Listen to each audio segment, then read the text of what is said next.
Hi, everybody, and welcome to the Dr. Psych Mom Show. Before I get into today's requested topic about in-laws, I wanted to tell everybody to subscribe for a change, not like I tell you every single time.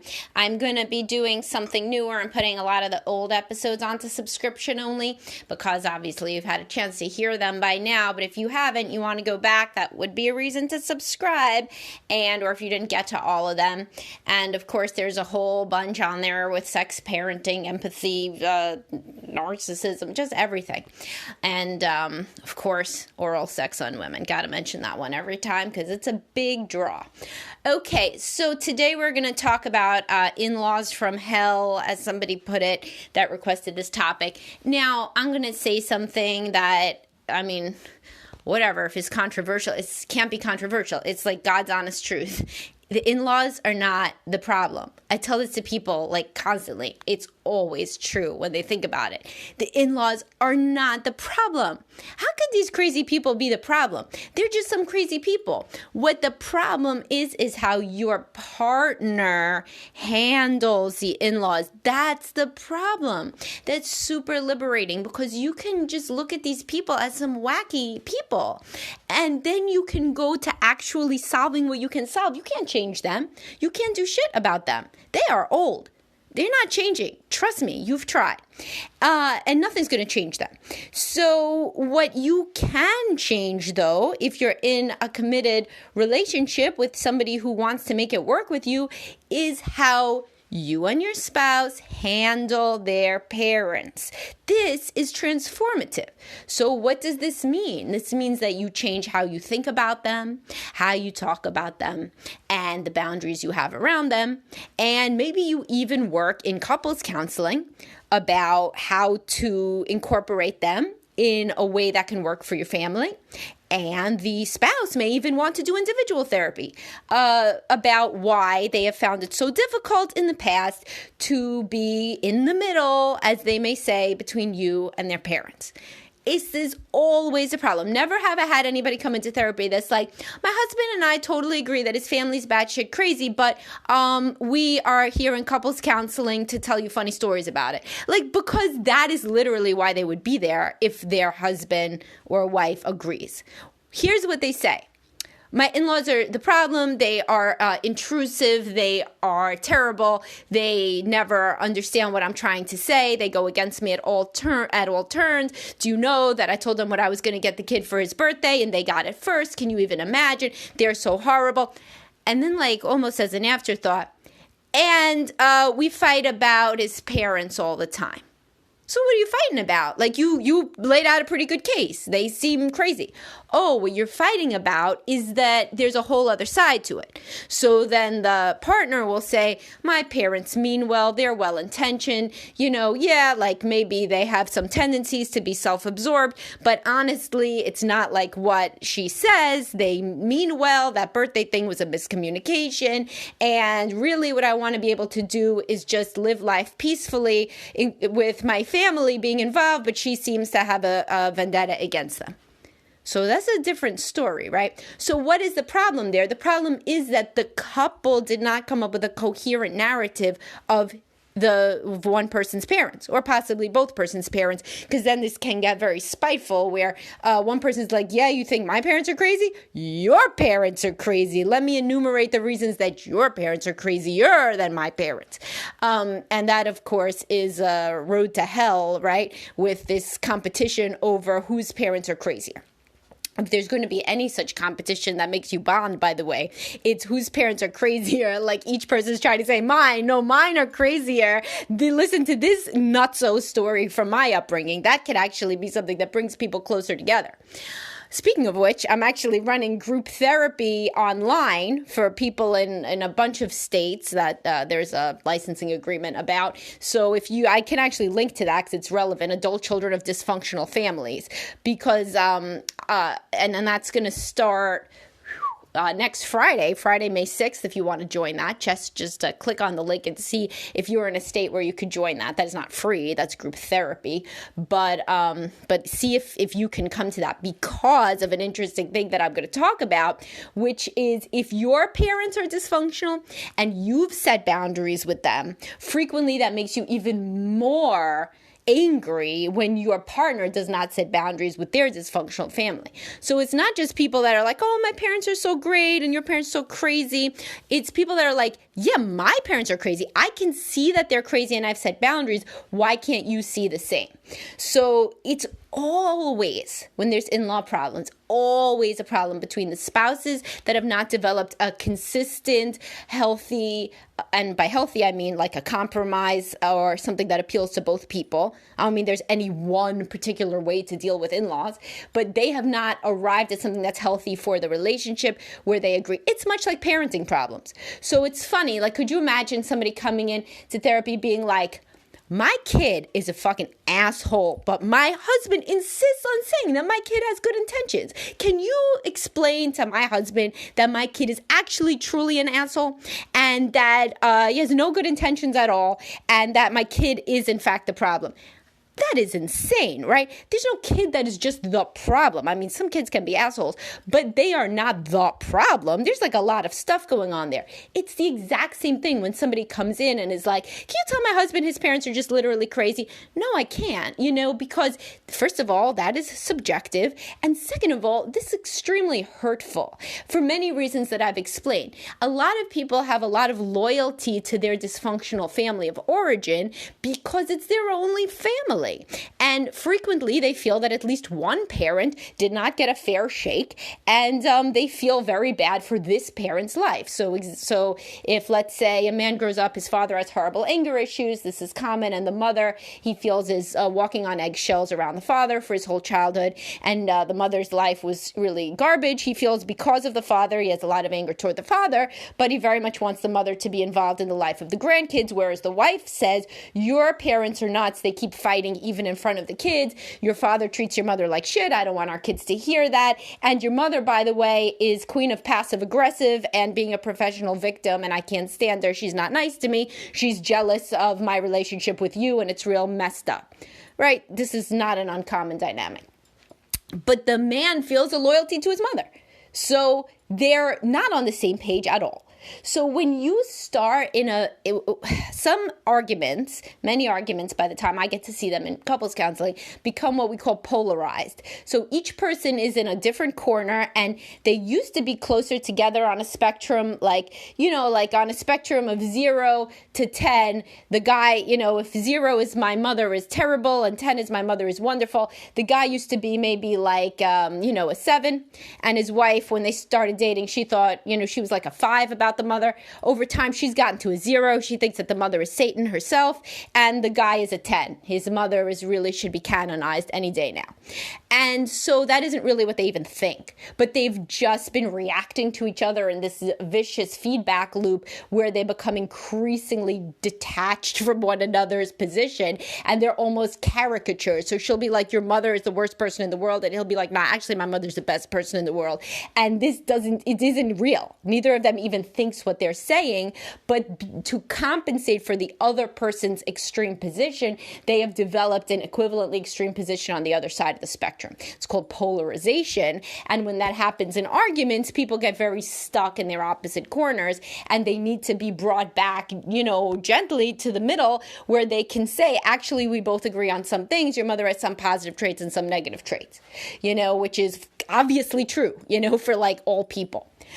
So how does it work that you and your partner can get on the same page about the in-laws? First of all, you have to stop insulting the in-laws. You just have to stop because it's not getting you anywhere. Think about it like you want your husband. I'm just going to use like a wife with a husband because women complain more frequently about in-laws. I mean, that's just the truth.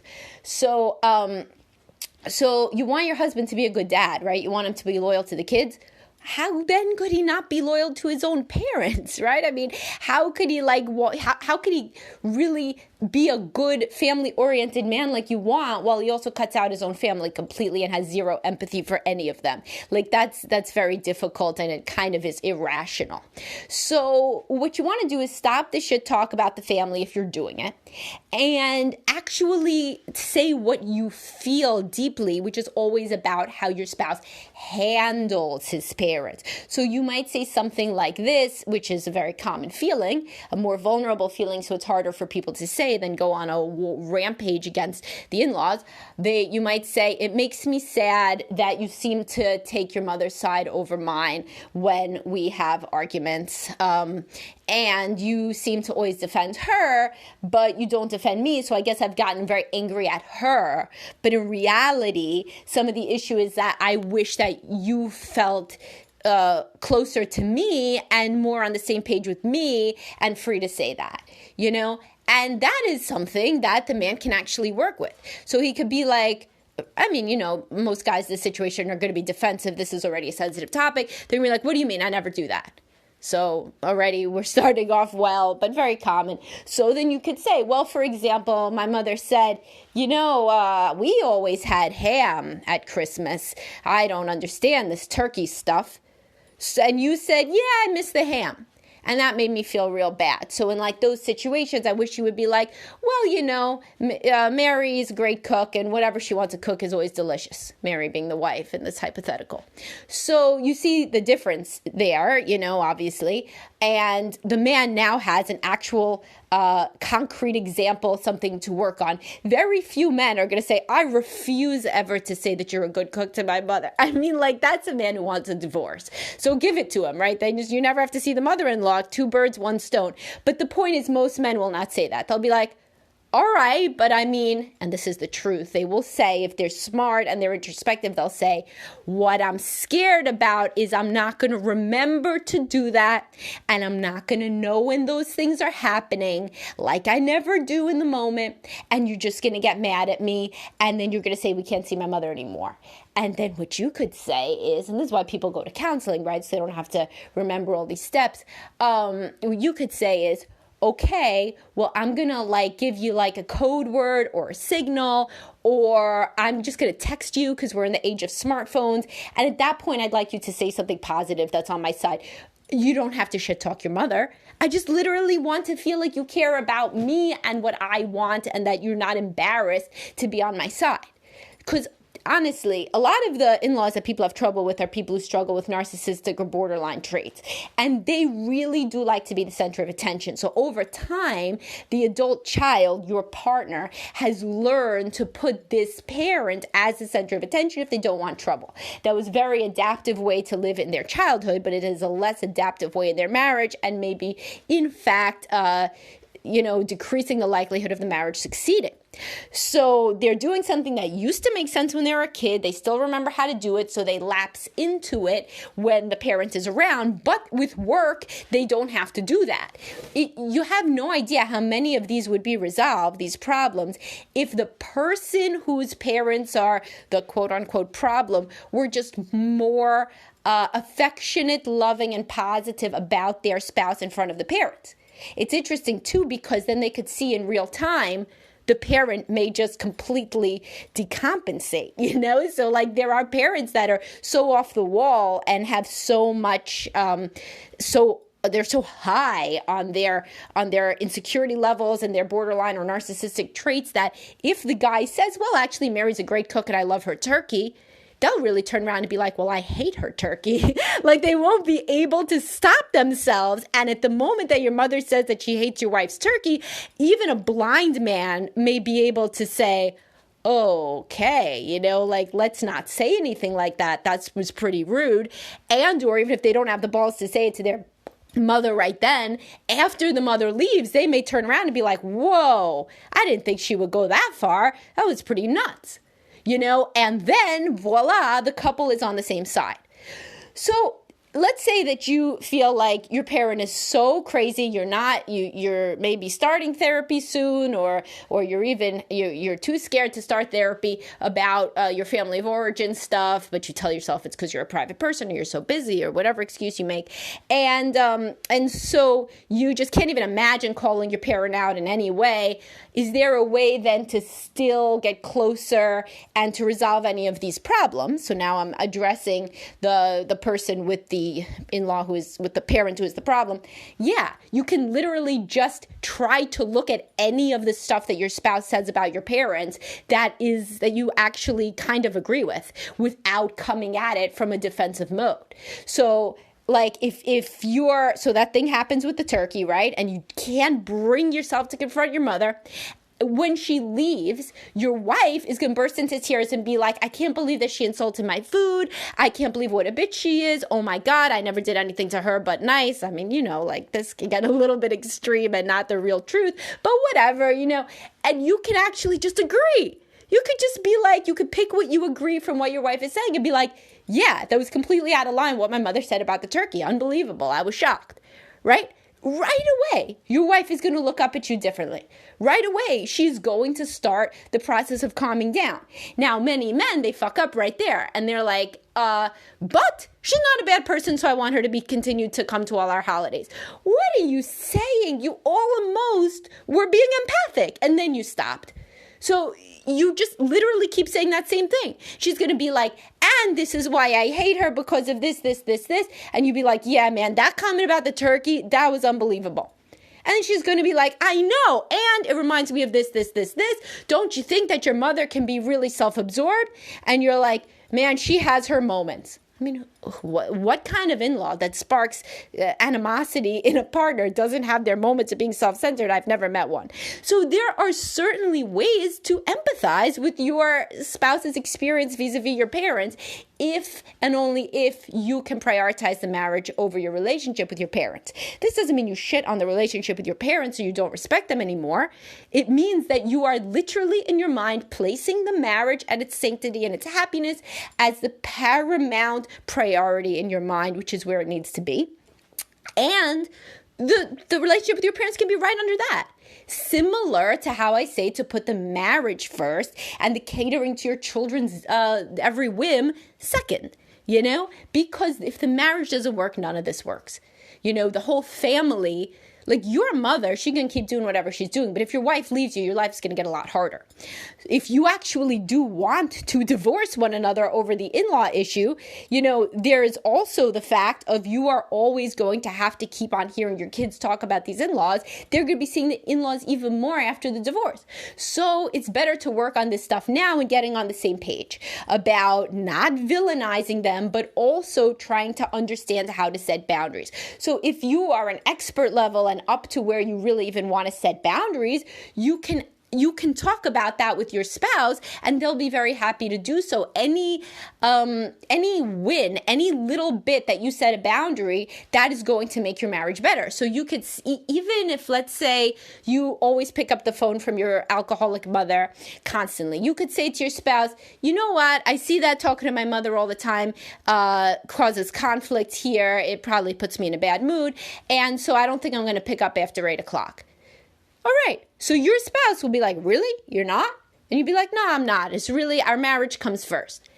Something saying our marriage comes first, even with a small boundary set with parents, can really be transformative in in-law issues. So what do you take away from this? There are many ways to skin a cat here in terms of setting boundaries, empathizing with your spouse's experience with your parents, and remembering that your spouse's preeminent desire that is fueling all of their rage and animosity is to be prioritized and to be defended. You don't have to take out your sword and start swashbuckling with your mother. What defended means that if a parent says something, you're always squarely on the side of your wife, even if you don't believe it. Or husband, much like I tell you with parenting. So if the kid is out there throwing the ball with his father, I talk about this in my post, or I did also a podcast on that your husband's allowed to treat the kids different than you do. So if your husband is out throwing the ball around with your son and your son drops the ball and your husband teases him for a second, or a couple of seconds, you don't come out there and be like, oh my God, leave him alone. Oh, that's so mean. Oh my God, honey, go into the house. No, you say to yourself, oh, I'm going to watch this. I'm going to see. Maybe this is a way that males interact with one another. Maybe my husband can show him a different personality style that isn't mine, where I bend over backwards to compliment him even when the ball just went over his head and he just looked at it go. So it's the same sort of thing. You can then talk to your husband later if you want. You could be like, hey, maybe lay off a little bit with the teasing. I don't know if you saw, but he started a little bit crying, and maybe you're too far away to see, so he really respects you. And maybe be a little bit kinder, as long as you don't come out there and blow up your husband's spot in front of the kid, in a situation, of course, where your husband is not being abusive or something. So it's the same kind of thing. In public, present a united front in public. And then later, maybe you could say to your wife, after you say about the turkey, maybe you could say, if it's really bothering you, you could say, I don't think she meant anything about the ham. I really don't. But you can't say that if you already blew up your wife's spot and did not present a united front in front of your mother. In that point, she's going to be like, oh my God, you're picking your mother over me. And to some degree, she's going to be right. So the point is to present a united front, empathize with your spouse's experience. And if you are the one who has a problem with the in-laws, stop trash talking the in-laws. All this does is make your spouse defensive. All you want is to be prioritized. This is not an in-law problem.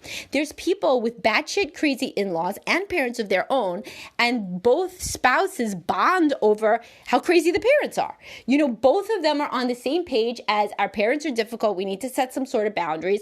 And those people can thrive despite having in-laws from hell, or parents from hell, or whatever, people with flagrantly narcissistic and or borderline and or substance abusing, traumatized, super negative traits of any sort. But if the couple is united in how they feel and how they act, there is no in-law problem. They're not a problem, because the people in the partnership, the marriage, they are prioritizing their own relationship, and they are bonding and trying to create an integrated way that they can both be happy with the treatment of the parents and the in-laws. So in-law problem is a couple problem. And if you cannot figure it out on your own, which many people can't, because this is a hot button issue, just like sex, finances, parenting, this is another one of those, then couples counseling can really help.